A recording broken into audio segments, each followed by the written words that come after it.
forgot what day of the week it was. Here we are, man. It is sweltering here in southern Ontario this week, man. We just went through, I shit you not, man. Like, I shouldn't curse on the videos, but we just went through like literally a week and a half bout of frickin' freezing nights, and you get up in the morning and it's freezing cold. I was literally lighting my wood stove to, you know, kind of put a little bit of heat in the garage, like in the mornings. Oh yeah, that's Oscar. That's our little gremlin. Come here, come here, little Oscar. That's my daughter and her fiance's old dog. And of course we got, he can't go up to Max.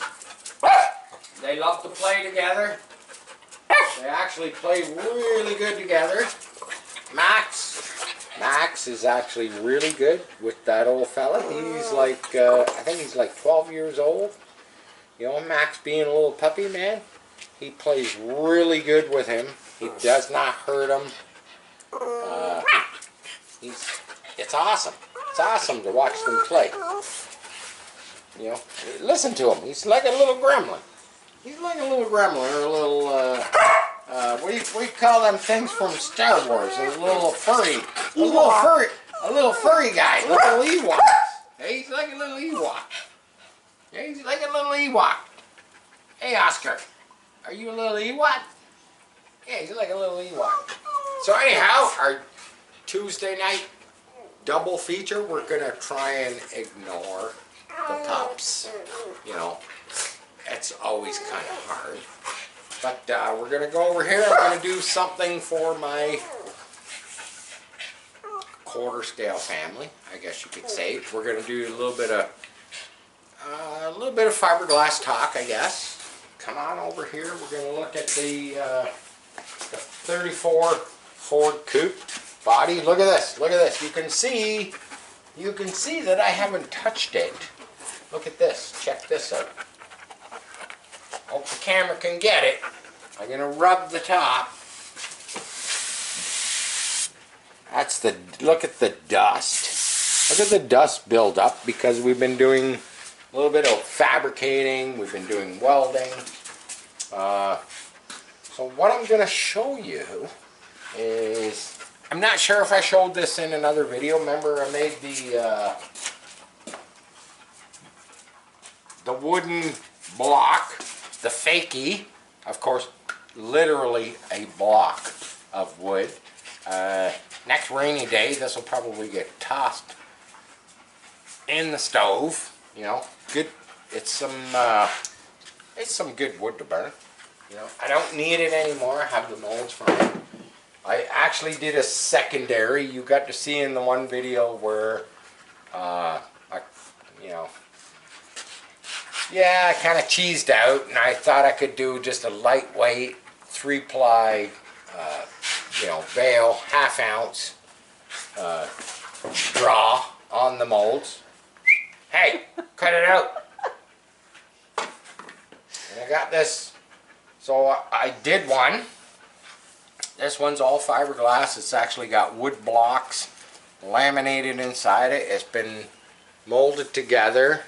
And what I want to show you is what's down inside. I've got a big quarter scale servo down inside. We've got the horn out the bottom.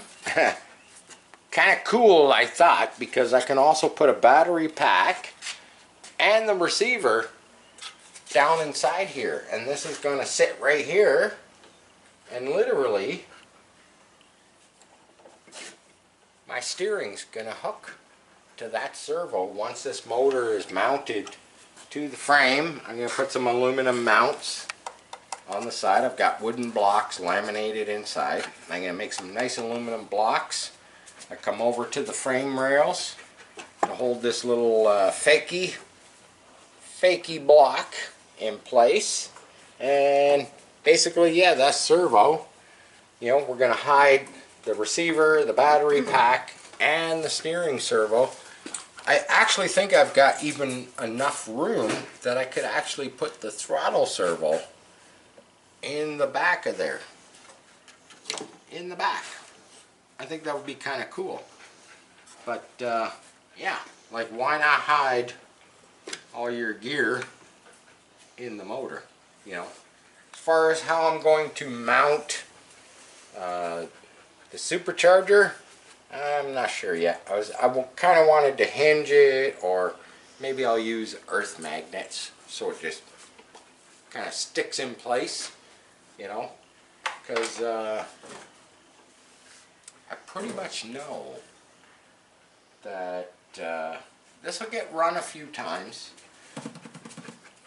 but I'm going to guess that eventually it will become a, I don't want to say it.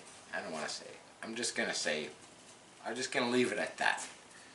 You know, these things are cool to put on your shelf, and they are cool to look at. Like, look at the overall, you know, I'm an average sized dude, you know. You get the front end, the grill on it, you get a bumper on it. You know, we're talking, we're over 3 feet here, man. Like, these things are big, you know, these quarter scale toys. Alrighty, so that's that. And I'm ordering up. I can't wait. Man, I wish I had them. I wish I had already ordered them. They're going to be a bit of a surprise, but some of the people on the quarter scale groups, they'll recognize them. But you wait till I get the big meats for the back of this thing. These are actually my wheels off of my Chevy pickup. They're primals. They're great wheels. You know, they're the Grip Masters. They're slicks, but kind of want to put more of a treaded road tire. I'm gonna boogie on around the lovely camera girl, and we're gonna show some more fiberglass stuff. So as you can see, I did. So basically, what happened is I kind of ran out of gel coat, but I kind of wanted to keep kind of fabricating, you know, the 34 coupe. So I did some clear cast. These things actually turned out really freaking nice, man. Clear cast, like once you sand them down and you prime them, this, you know, the gel coat, I would say the gel coat gives you a little, I guess the gel coat gives you a little leeway with, if you get, like, see here, there's like little air bubbles there, but I cannot even press that in. That's kind of buried in there.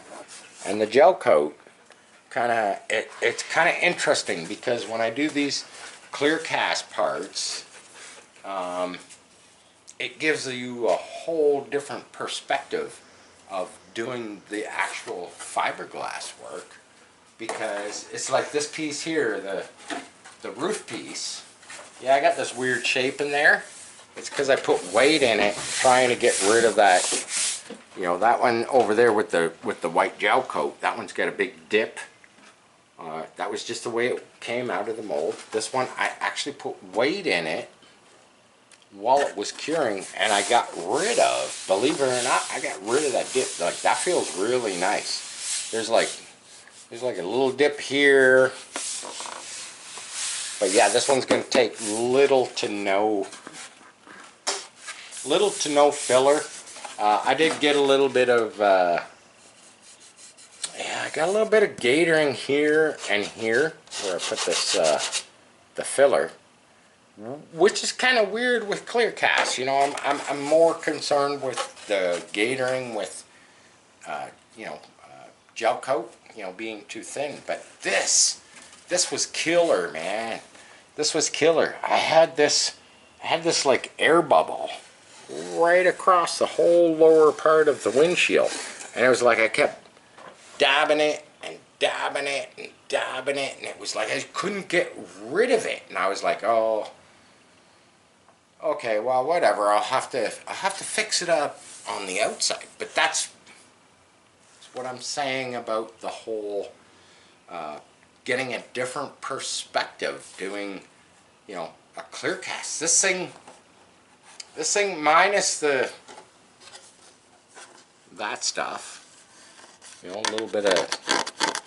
Nice thing is though, there's no gel coat, so it is what it is. It's like basically sand it, put some filler on it. You can kind of clean it up quick. But this giant air bubble underneath the bottom of the windshield that I just could not get rid of. It's there. You can see it in the finished product. You can see it, but guess what? It's not there. I mean, it's there. It's there. It's in between layers, but I can't feel it. Like it's not compromised the actual, you know, fiberglass piece itself. Even these ones, you know, these air bubbles that you can see there, they're not compromising the actual surface integrity of, you know, of the part, which is kind of cool. But like I said, that's why I say gives you a whole different perspective, because, you know, when I do the gel coat and I do the layups, you know, that's stuff you don't see. You can't see it. You know, when it's white and you're putting all your fiberglass stuff in there, you can't see it. You cannot see the air bubbles. And so that's why I like doing the odd clear cast piece, because it gives a total different perspective of kind of your layup, what you're doing, and it shows you what kind of what you don't see in your, you know, in your fiberglass layup. So kind of a just an interesting fact. So I've got the two sides, I've got the trunk. I did receive the side panels and the hood molds, which the side panels were, the hood mold, you know, it was okay. It was okay. Like, I don't know why they got this flange here and this flange here, because you got to trim all that out. The hood came out good. It's got the little dimple. I think that's supposed to be cut out. Not 100% on that, but it came out good. These, I didn't even spray these with gel coat. I literally brushed them. These, this purple stuff, which I'm pretty sure is somebody's attempt at gel coat, was completely covered this whole you know, mold.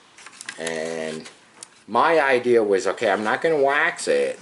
I'm just going to spray my PVA in there, and I hope that when I pull these out, it pulls, you know, the old gel coat that's been sitting in there. Get this, it's been sitting in there for like 20 some odd years, you know, and I was hoping it would pull it out, and guess what? It pulled a lot of it out. And I actually learned, as you can see, there's no purple left in there. It actually, I had to dig some of it out. You know, whoever did it back in the day, it was like they PVA sprayed it, they gel coated it, and then they just never pulled apart, like from the mold. Kind of strange to me, but side panel, you know, needs sanded, needs cleaned up, but yeah, come out freaking awesome. You know, if, you know, not using the hood or the side panels on that particular project, but I'm gonna mold basically everything from these molds, because, and I'll probably do duplicates, and then I'll probably make my own molds from the pieces. Now this one here, if I pull it out, you can see, so the gel coat, the purple stuff that was in here, was really really textured, almost like rocker guard. And of course you can see it in the part. You can see that it's real kind of textured around the outside, you know, in here a little bit. But now that I got all the purple out, that's all nice and smooth. So now I'll probably wax these up, you know, gel coat them. I'll pull another set of these side panels, and probably they'll come out, you know, they'll come out perfect, you know. And I finally I've got 2 layers of the veil on the bigger piece of the puzzle. This has kind of been sitting here, you know. I laid it up, I waxed it, gel coated it, and today I was like, you know what, I'm gonna take the time and I'm gonna put 2 layers, you know, I'm gonna put 2 layers of the veil in it because I need to get it done. I need to get, oh, side note, number 14 GT40 got picked up by FedEx today, and it is off to Cali. Number 14. Yeah. 14. It's off to California, and I got a couple more requests for the GT40s, so there might be a few more of those in the works. The molds are holding up. They're holding up. They're getting a little, you know, I made my molds pretty light. I made them pretty light. I didn't do them like heavy duty like these, you know, I didn't do them heavy duty like these. These are nice molds, man. These are like, they're heavy, they're nice, they're heavy duty. But my molds, I generally plan on only doing a handful of pulls from them. So I do kind of a, you know, maybe a,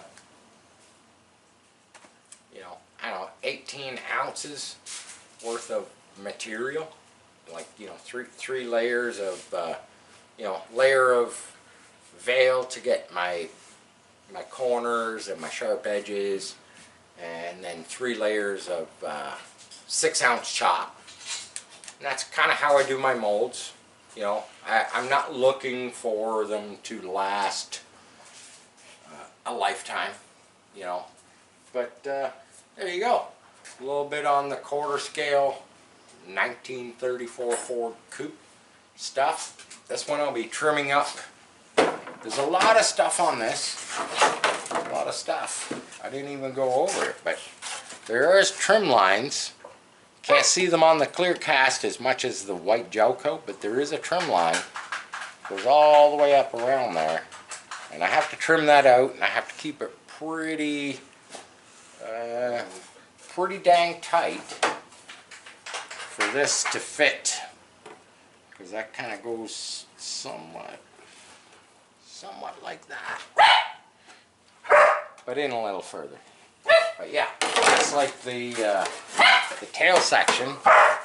You know, this actually sits over. It sits over that like that. So a lot of this you can kind of see the dimple. If I shine it just right in the light, you can see a bump there. It's like this whole section in here, yeah, it's kind of like wasted material that I end up, you know, trimming out. Doesn't need to be there. But there you go. We got, that's number 2, you know, clear cast.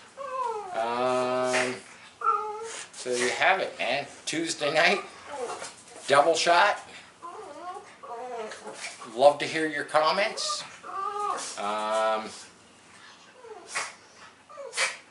Love you all. Thank you to all my new subscribers. Thank you to all my old subscribers. Want to read those comments? Punch them in. Hit that notification bell so you know when I am here. Sharp Customs. Peace. I'm out.